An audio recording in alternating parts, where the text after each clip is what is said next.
Edexcel Core Pure, first order differential equations, general solution and particular solutions.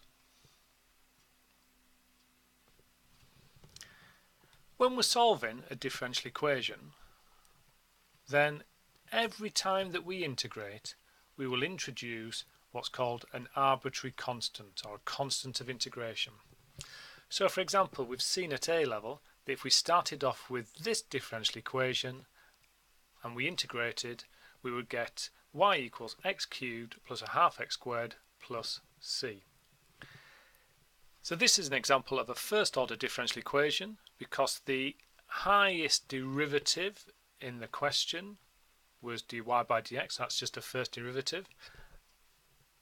And if we were looking at higher order differential equations, then the number of these arbitrary constants would equal the order of the differential equation. So for example, a second order differential equation would contain two arbitrary constants in the general solution. If we took this general solution for y and we subbed it back into the differential equation, then the arbitrary constant c would be eliminated. So when we've gone from the differential equation to the solution with the arbitrary constants, then this is called the general solution. And the general solution produces what's called a family of solutions. So each solution would depend on the particular value of c. So for each value of c, we get one solution curve within the family. So we can see here we've got our general solution, y equals x cubed plus half x squared plus c, and we're going to look at a few members of the family of solution curves. So here we've taken c between -2 and 3 in increments of 0.5.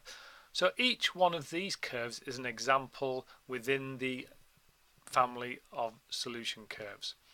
And if we look at the vertical gap between them, so that vertical gap there is 0.5, and every single vertical gap between these examples will be 0.5. It doesn't matter where we go, each vertical translation is 0.5.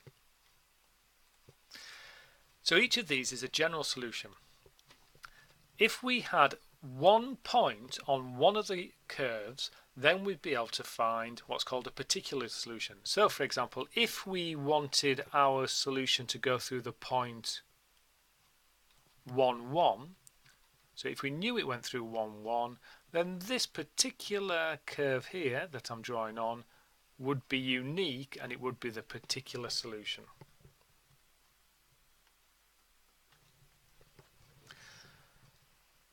So now we're going to look at how we find the arbitrary constant c, and we need what are called conditions.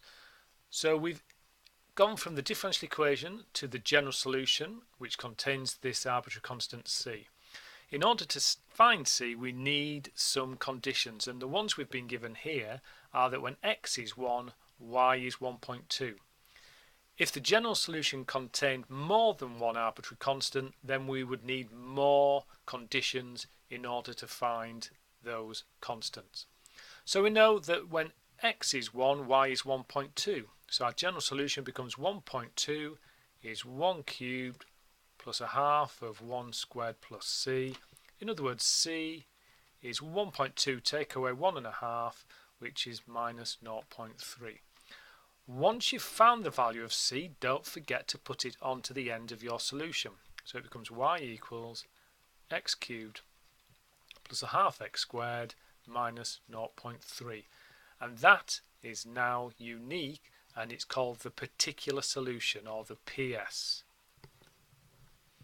It's worth noting as well that the constant doesn't always appear as a plus c at the end. It can appear in different places depending on the approach used to get to the general solution. So the key things to look for are the order of the differential equation determines the number of arbitrary constants. In this case we only have one, which is c. We need some conditions in order to find that constant c. Once we know the constant c, then the solution becomes the particular solution, and in this particular case there is the unique particular solution.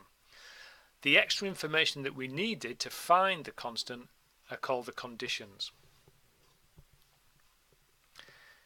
And if we are looking at higher order differential equations, then the number of arbitrary constants will equal the order of the differential equation which you are trying to solve.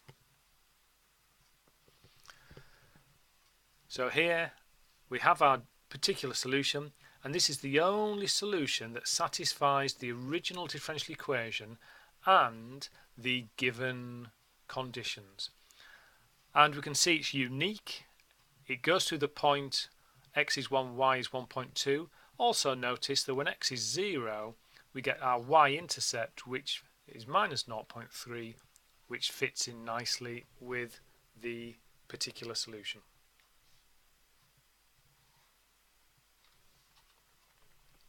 In the next video, we're going to be looking at separation of variables.